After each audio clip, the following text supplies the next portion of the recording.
Hello everyone. I hope आप सब लोग अच्छे होंगे। तो अब हम लोगों का जो पीवाईक्यू सीरीज चल रहा है उसमें आज मैं जो पहला चैप्टर है उसके क्वेश्चंस लेके आया हूँ इलेक्ट्रिक फील्ड एंड चार्ज के। तो दोस्तों, अगर आप लोगों ने पिछला प्लेलिस्ट नहीं देखा है तो आप चैनल पे चेक कर सकते हैं और आप हमारा प्लेलिस्ट देख सकते हैं जो पीवाईक्यू वाला प्लेलिस्ट है जो चल रहा है।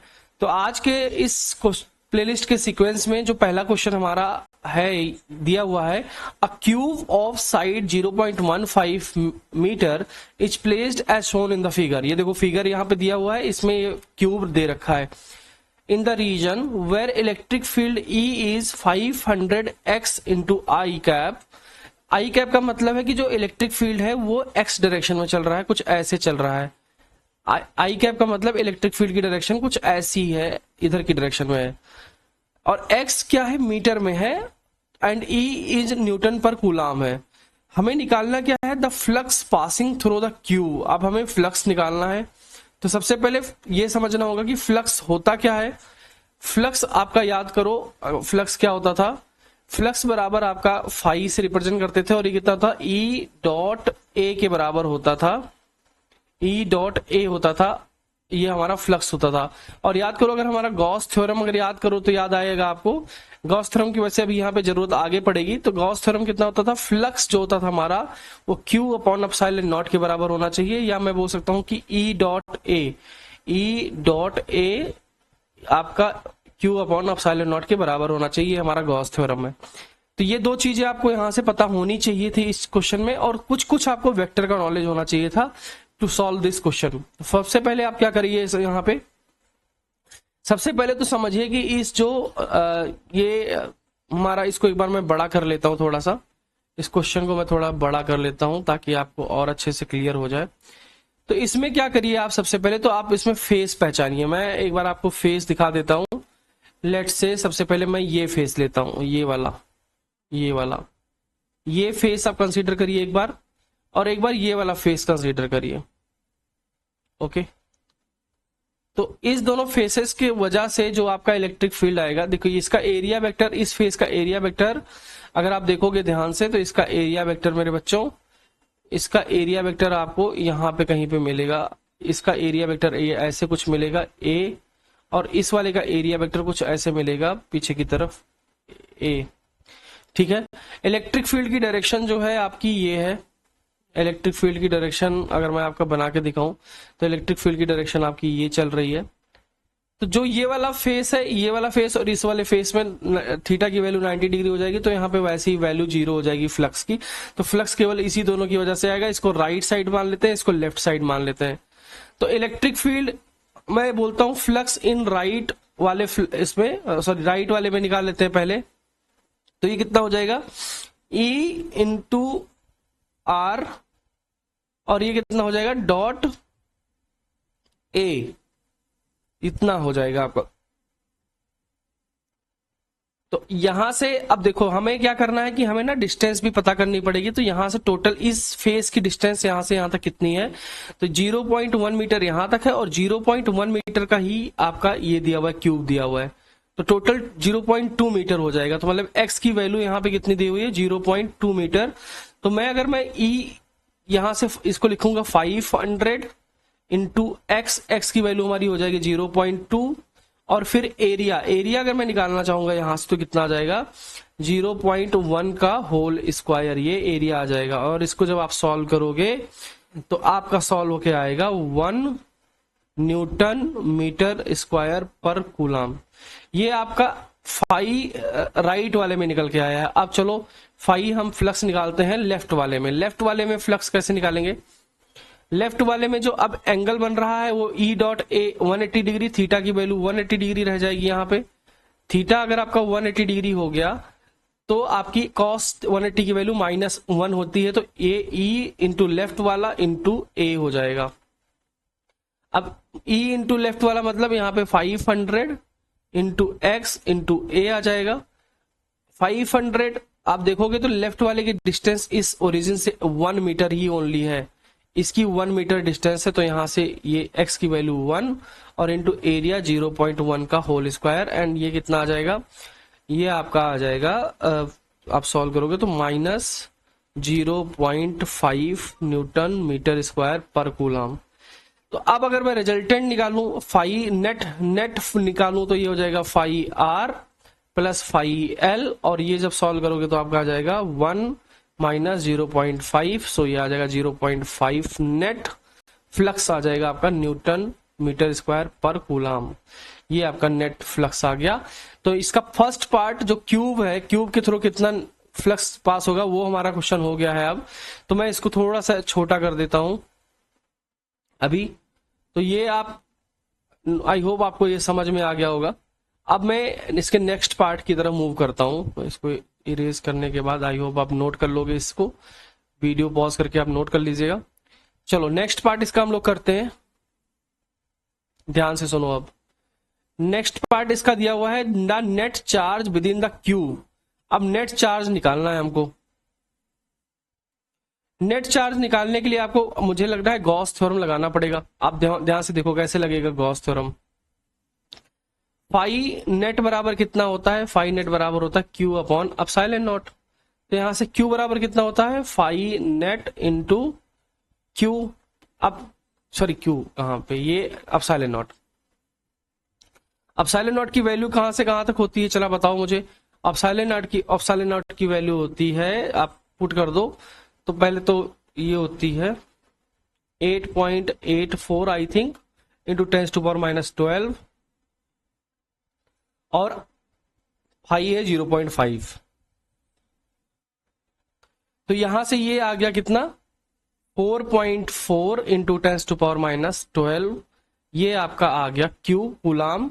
ये नेट चार्ज की वैल्यू होगी इस क्वेश्चन में। ये नेट चार्ज आपका, ये पार्ट 2 बी पार्ट आपका यहाँ पे सॉल्व हो गया, और ये पार्ट हमने पहले सॉल्व कर लिया था। तो आई होप ये क्वेश्चन समझ में आया होगा।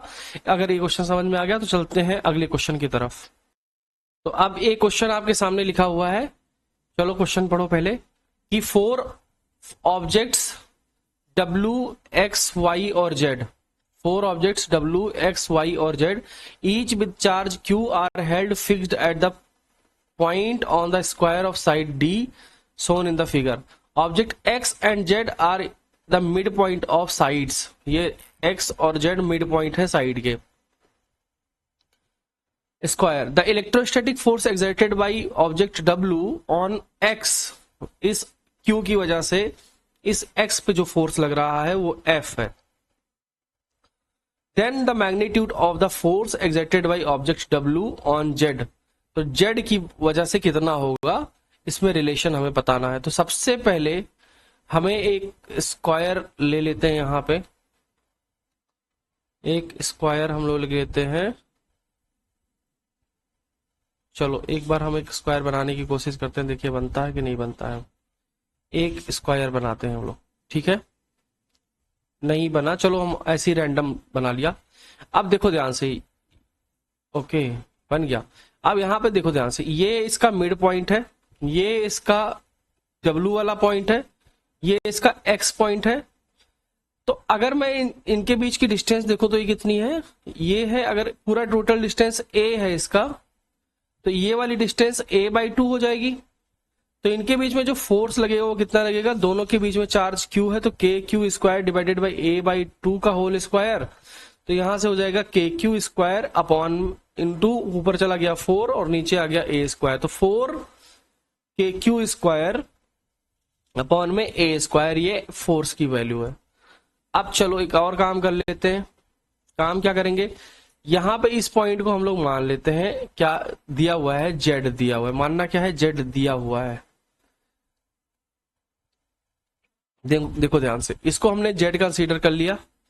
अब यहां से यहां तक की डिस्टेंस लिखने की कोशिश करते हैं, कितना हो जाएगी। ये हमारा A दिया हुआ है और ये हमारा A/2 दिया हुआ है। पाइथागोरस लगाओ तो ये कितना आ जाएगा, A² प्लस A²/4। और जब आप इसको सॉल्व करेंगे तो आ गया 5A²/4 का अंडर रूट, या इसको बोल सकते हैं कि 5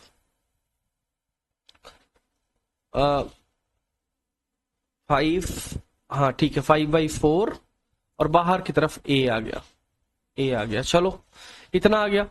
तो अब ध्यान से देखो, इन दोनों के बीच में जो फोर्स लगेगा कितना लगेगा, उनके बीच में डिस्टेंस पता चल गई। Force Coulomb's law by Coulomb's law आपको पता है, कूलॉम्स लॉ क्या कहता है कि अगर दो पॉइंट्स Q1 और Q2 हैं एक दूसरे के बीच में और इनके बीच में डिस्टेंस R है, तो इनके बीच में जो फोर्स लगता है था कूलॉम्स लॉ क्या है कि F बराबर K Q1 Q2 divided by R square, यही तो कूलॉम्स लॉ है, यही हमारा कूलॉम्स लॉ है। ठीक है, अब ध्यान से अगली बात सुनो मेरी।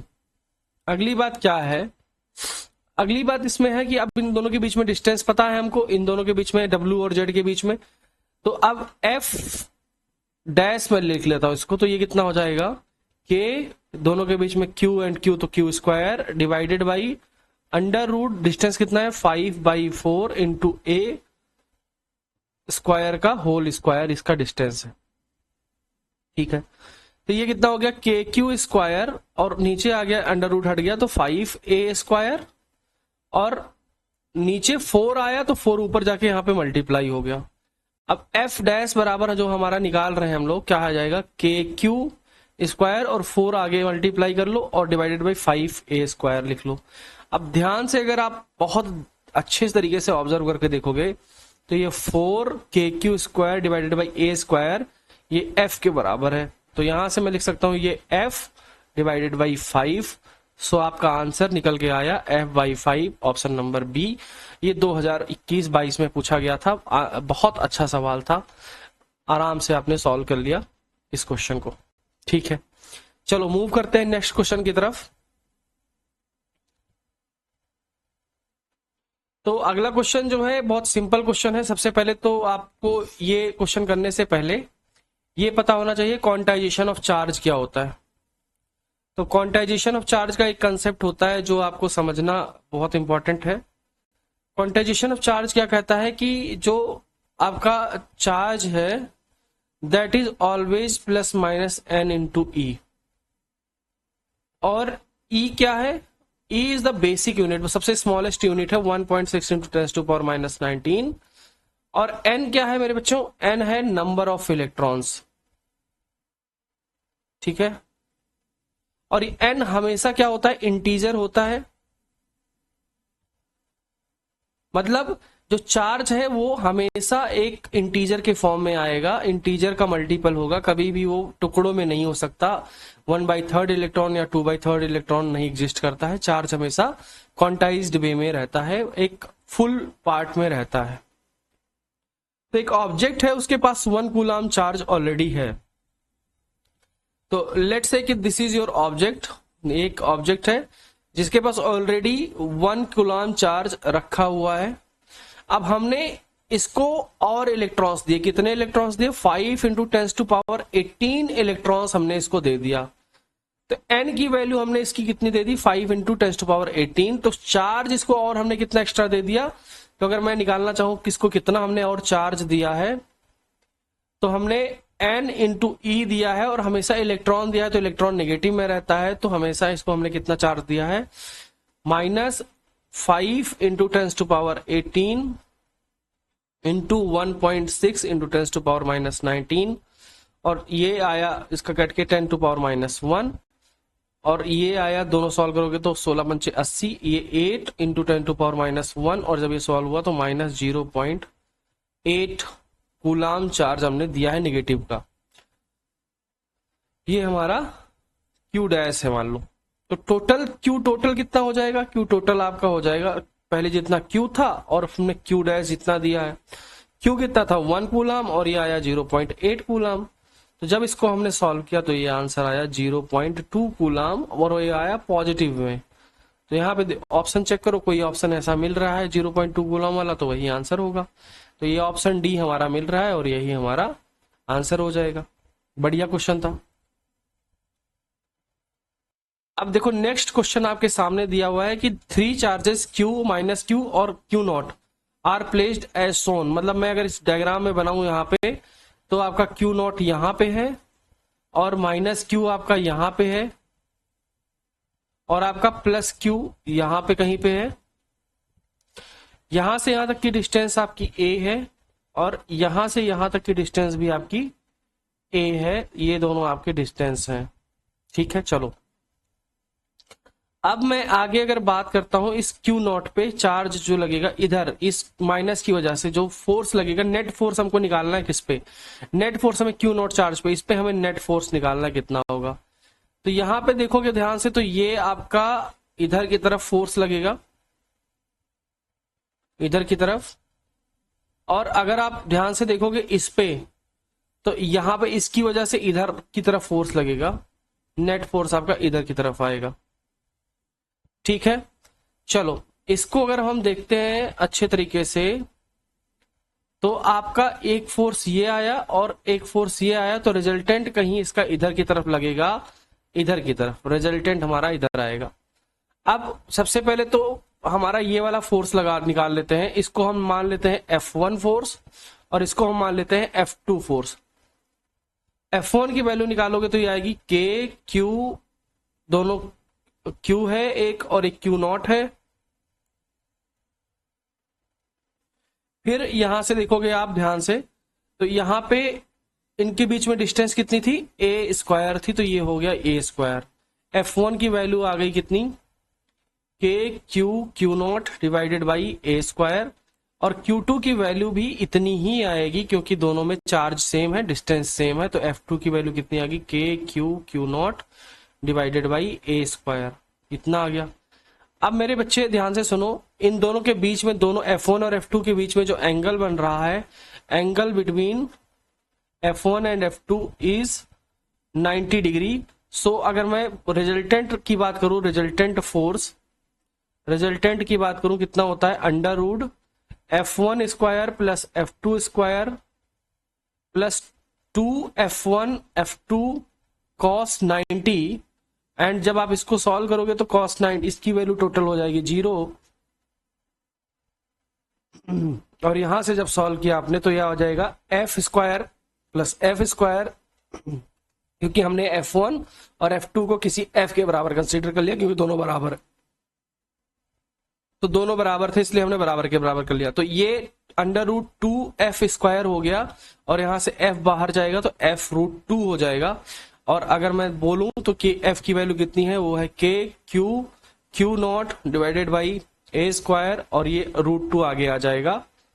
तो आपका option number C correct answer है, option number C is correct answer. So अब देखो ध्यान से यहां पे क्वेश्चन, नेक्स्ट क्वेश्चन आपका है